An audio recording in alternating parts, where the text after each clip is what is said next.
Exodus 10, Locusts and Darkness. The first section of chapter 10 is about the plague of locusts. God's plagues start, and each time he tells Moses to go to Pharaoh. Verses 1 and 2 is about God commanding Moses and Aaron to go to Pharaoh once again. Obeying God, Moses and Aaron go to Pharaoh and asks him if the Hebrews can go and worship, but Pharaoh refuses. That's verse 3 to 11. Then God unleashes his eighth plague, and locusts swarm the entire land of Egypt.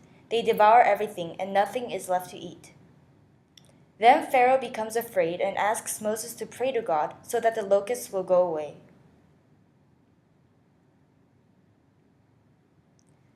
The next section is about the ninth plague of darkness. Once again, Moses and Aaron go before Pharaoh, but his heart is hardened, and God makes darkness cover the land of Egypt.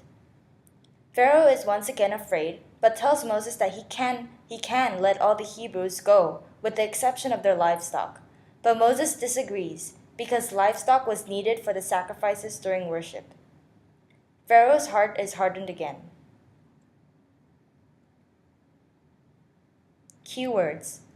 A key phrase is hardened his or Pharaoh's heart. God did this before and after every plague. Other keywords include locusts, darkness, and worship.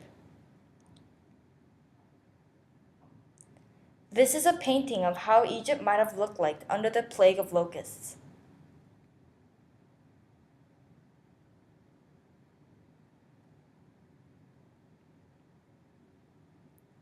Questions. My first question was, how many locusts came, enough to devour the entire Egyptian land? I'm guessing billions of these insects to cover over the 1 million square kilometers of that land, but I'm not totally sure. My next question was, what would it have felt like to live in darkness for 3 days? I'm guessing that it was pitch dark, so I would have been scared and probably would have lied down on my bed until the plague was over. I'm also guessing that it probably stopped all activity in Egypt for that period of time. Matthew Henry's commentary. Pharaoh is reproved. It is justly expected for the greatest of men that they humble themselves before the great God, and it is at their peril to refuse to do so. Pharaoh was considered a leader, and God punished him for not being humble. Therefore, those that will not humble themselves, God will humble. There are 3 observations of the plague of darkness. There was total darkness, it was darkness that might have been felt, and it astonished and terrified the Egyptians. 1. Total darkness meant that not only the heavenly lights were clouded, but that all their fires and candles were dampened. 2. The darkness might have been a pain in which Egyptians felt physical pain because of the darkness. 3. They were all confined to their houses, and such a terror seized them that few of them had the courage to go from the chair to the bed, or from the bed to the chair. Thus they were silent in darkness. Now Pharaoh had time to consider if he would have improved it.